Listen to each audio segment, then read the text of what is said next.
മനുഷ്യാവകാശങ്ങളുടെ സാർവത്രിക പ്രഖ്യാപനം 1948 UN അംഗീകരിച്ച പ്രമാണമാണിത്. മനുഷ്യാവകാശ സംരക്ഷണ ഓർഡിനൻസ് നിലവിൽ വന്നത് 1993 സെപ്റ്റംബർ 28-നാണ്. മനുഷ്യാവകാശ സംരക്ഷണ നിയമം ലോക്സഭ പാസാക്കിയത് 1993 ഡിസംബർ 18. മനുഷ്യാവകാശ സംരക്ഷണ നിയമം രാജ്യസഭ പാസാക്കിയത് 1993 ഡിസംബർ 22. മനുഷ്യാവകാശ സംരക്ഷണ നിയമം പ്രസിഡന്റ് ഒപ്പുവെച്ചത് 1994 ഡിസംബർ 8. മനുഷ്യാവകാശ സംരക്ഷണ നിയമം ഗസറ്റിൽ വിജ്ഞാപനം ചെയ്തത് 1994 ജനുവരി 10. കേരള സംസ്ഥാന മനുഷ്യാവകാശ കമ്മീഷൻ നിലവിൽ വന്നത് 1998 ഡിസംബർ 11-നാണ്. ദേശീയ മനുഷ്യാവകാശ കമ്മീഷൻ അധ്യക്ഷൻ ജസ്റ്റിസ് വി. രാമസുബ്രഹ്മണ്യം. കേരള സംസ്ഥാന മനുഷ്യാവകാശ commission chairman justice Alexander Thomas. ദേശീയ മനുഷ്യാവകാശ കമ്മീഷനിലെ അംഗങ്ങളുടെ കാലാവധി 3 വർഷം അല്ലെങ്കിൽ 70 വയസ്സ്. ദേശീയ മനുഷ്യാവകാശ കമ്മീഷനിൽ 6 അംഗങ്ങളാണുള്ളത്. ഒരു ചെയർമാനും 5 സ്ഥിരാംഗവും. ഇതിലെ ചെയർമാൻ സുപ്രീം കോടതി ചീഫ് ജസ്റ്റിസോ അല്ലെങ്കിൽ ജഡ്ജി പദവി വഹിച്ച ഒരാൾ ആയിരിക്കണം. മറ്റ് അംഗങ്ങൾ സുപ്രീം കോടതിയിലെ ജഡ്ജി അല്ലെങ്കിൽ മുൻ സുപ്രീം കോടതി ജഡ്ജി, ഹൈക്കോടതി ചീഫ് ജസ്റ്റിസ് അല്ലെങ്കിൽ മുൻ ഹൈക്കോടതി ചീഫ് ജസ്റ്റിസ്, മനുഷ്യാവകാശങ്ങളുമായി ബന്ധപ്പെട്ട കാര്യങ്ങളിൽ അറിവോ പ്രായോഗിക പരിചയമോ ഉള്ള വ്യക്തികളിൽ നിന്ന് 3 അംഗങ്ങൾ. ഇതിൽ ഒരാൾ വനിതയായിരിക്കണം. ഇനി 7 എക്സ് ഒഫീഷ്യോ അംഗങ്ങളാണുള്ളത്. ദേശീയ പിന്നോക്ക വിഭാഗ കമ്മീഷൻ ചെയർപേഴ്സൺ, ദേശീയ ന്യൂനപക്ഷ കമ്മീഷൻ ചെയർപേഴ്സൺ, ദേശീയ ബാലാവകാശ സംരക്ഷണ കമ്മീഷൻ ചെയർപേഴ്സൺ, ദേശീയ പട്ടികജാതി കമ്മീഷൻ ചെയർപേഴ്സൺ, ദേശീയ പട്ടികവർഗ കമ്മീഷൻ ചെയർപേഴ്സൺ, ദേശീയ വനിതാ കമ്മീഷൻ ചെയർപേഴ്സൺ, ദേശീയ ഭിന്നശേഷി കമ്മീഷൻ ചെയർപേഴ്സൺ. മനുഷ്യാവകാശ സംരക്ഷണ നിയമത്തിൽ 43 സെക്ഷനുകളും 8 ചാപ്റ്ററുകളുമാണ് ഉള്ളത്. 1993 മനുഷ്യാവകാശ നിയമം 2006 2019 ഭേദഗതി ചെയ്തിട്ടുണ്ട്. Chapter 1 preliminary. നിയമത്തിന്റെ പേര്, വ്യാപ്തി, വിവിധ പദങ്ങളുടെ നിർവചനങ്ങൾ. ചാപ്റ്റർ 2 ദേശീയ മനുഷ്യാവകാശ കമ്മീഷൻ. ദേശീയ മനുഷ്യാവകാശ കമ്മീഷന്റെ രൂപീകരണം, അംഗങ്ങളുടെ നിയമനം, കാലാവധി, നീക്കം ചെയ്യൽ എന്നിവ. ചാപ്റ്റർ 3 കമ്മീഷന്റെ ചുമതലകളും അധികാരങ്ങളും. മനുഷ്യാവകാശ ലംഘനങ്ങൾ അന്വേഷിക്കുവാനും പരാതികൾ സ്വീകരിക്കാനുമുള്ള കമ്മീഷന്റെ അധികാരം. ചാപ്റ്റർ 4 നടപടിക്രമങ്ങൾ.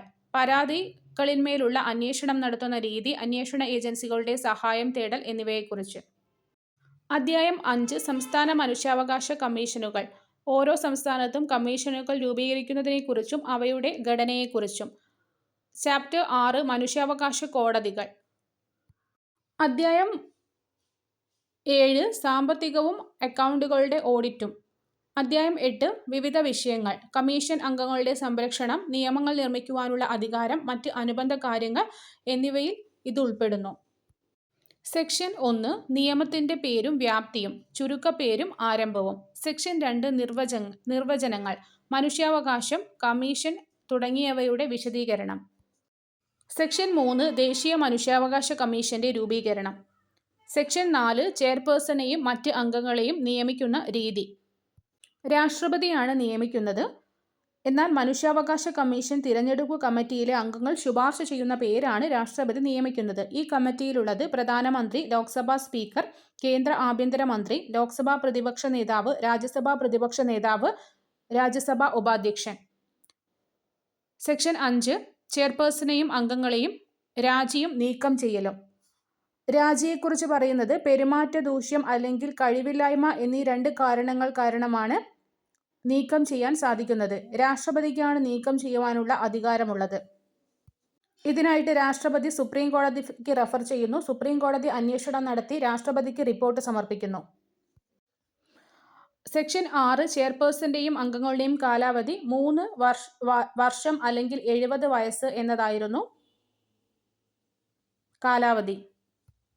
സെക്ഷൻ 7 ചില സാഹചര്യങ്ങളിൽ അംഗം ചെയർപേഴ്സണായി പ്രവർത്തിക്കുന്നത്, അതായത് ചെയർപേഴ്സന്റെ മരണം, രാജി അല്ലെങ്കിൽ മറ്റെന്തെങ്കിലും കാരണത്താൽ അദ്ദേഹത്തിന് വിട്ടു നിൽക്കേണ്ടി വന്നാലാണ് ഇത്തരം സന്ദർഭം ഉണ്ടാകുന്നത്. സെക്ഷൻ 8 സേവന നിബന്ധനകളും വേതനവും. സെക്ഷൻ 9 ഒഴിവുകൾ വന്നാൽ കമ്മീഷന്റെ നടപടികൾ അസാധുവാകില്ല.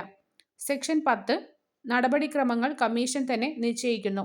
സെക്ഷൻ 11 കമ്മീഷനിലെ ഉദ്യോഗസ്ഥരും മറ്റ് ജീവനക്കാരും.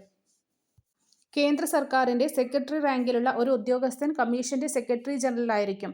പോലീസ് ഡയറക്ടർ ജനറൽ പദവിയിൽ താഴെയല്ലാത്ത ഒരു ഉദ്യോഗസ്ഥനെയും അദ്ദേഹത്തിന്റെ കീഴിൽ അന്വേഷണ ഉദ്യോഗസ്ഥന്മാരെയും കമ്മീഷന്റെ ചുമതലകളുടെ കാര്യക്ഷമമായ നിർവഹണത്തിന് കേന്ദ്ര സർക്കാർ നിയമിക്കും.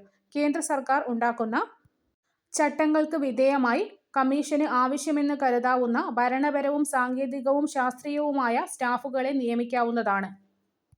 സെക്ഷൻ 12 അന്വേഷണ കമ്മീഷന്റെ പ്രധാന ചുമതലകൾ. പരാതികൾ അന്വേഷിക്കുക, ജയിലുകൾ സന്ദർശിക്കുക എന്നിവയാണ്.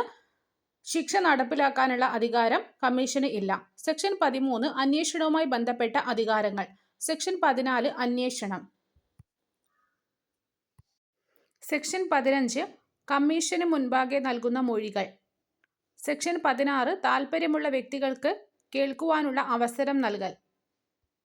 സെക്ഷൻ 17 പരാതികൾ അന്വേഷിക്കുവാൻ സംബന്ധിച്ച വിവരങ്ങൾ. സെക്ഷൻ 18 അന്വേഷണത്തിന് ശേഷമുള്ള നടപടികൾ. സെക്ഷൻ 19 സായുധ സേനയുമായി ബന്ധപ്പെട്ട നടപടിക്രമങ്ങൾ. സെക്ഷൻ 20 കമ്മീഷന്റെ വാർഷിക റിപ്പോർട്ടും പ്രത്യേക റിപ്പോർട്ടുകളും. കമ്മീഷന്റെ വാർഷിക റിപ്പോർട്ടുകൾ പാർലമെന്റിന്റെ ഓരോ സഭയിലും അല്ലെങ്കിൽ സംസ്ഥാന നിയമനിർമ്മാണ സഭയുടെ മുൻപാകെ യഥാക്രമം കേന്ദ്ര സർക്കാരും സംസ്ഥാന സർക്കാരും വയ്ക്കേണ്ടതാണ്. സെക്ഷൻ 21 സംസ്ഥാന മനുഷ്യാവകാശ കമ്മീഷന്റെ രൂപീകരണം. 1998 ഡിസംബർ 11 രൂപീകൃതമായത്. സെക്ഷൻ 22 സംസ്ഥാന കമ്മീഷൻ ചെയർപേഴ്സണെയും അംഗങ്ങളെയും നിയമിക്കുന്നത് ഗവർണറാണ്. ഒരു ചെയർപേഴ്സണും 2 അംഗങ്ങളും, അങ്ങനെ ആകെ അംഗസംഖ്യ 3 ആണ്.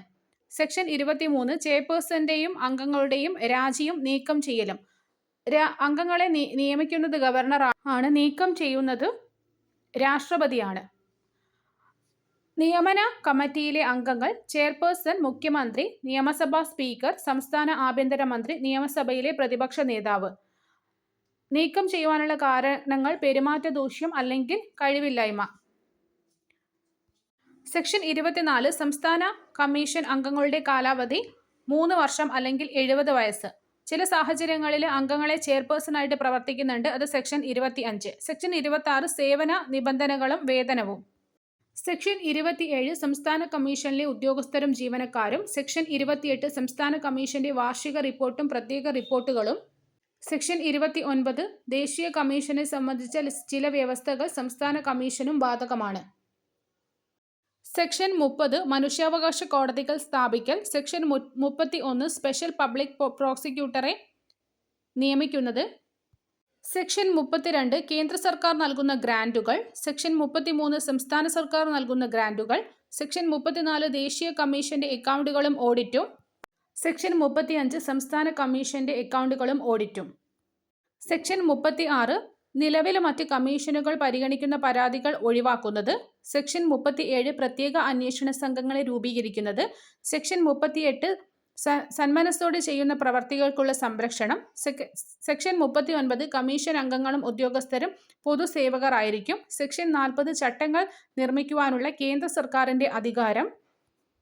സെക്ഷൻ 40A മുൻകാല പ്രാബല്യത്തോടെ ചട്ടങ്ങൾ ഉണ്ടാക്കുവാനുള്ള അധികാരം. സെക്ഷൻ 41 ചട്ടങ്ങൾ നിർമ്മിക്കുവാനുള്ള സംസ്ഥാന സർക്കാരിന്റെ അധികാരം. സെക്ഷൻ 42 പ്രയാസങ്ങൾ നീക്കം ചെയ്യുവാനുള്ള അധികാരം. സെക്ഷൻ 43 റദ്ദാക്കലുകൾ.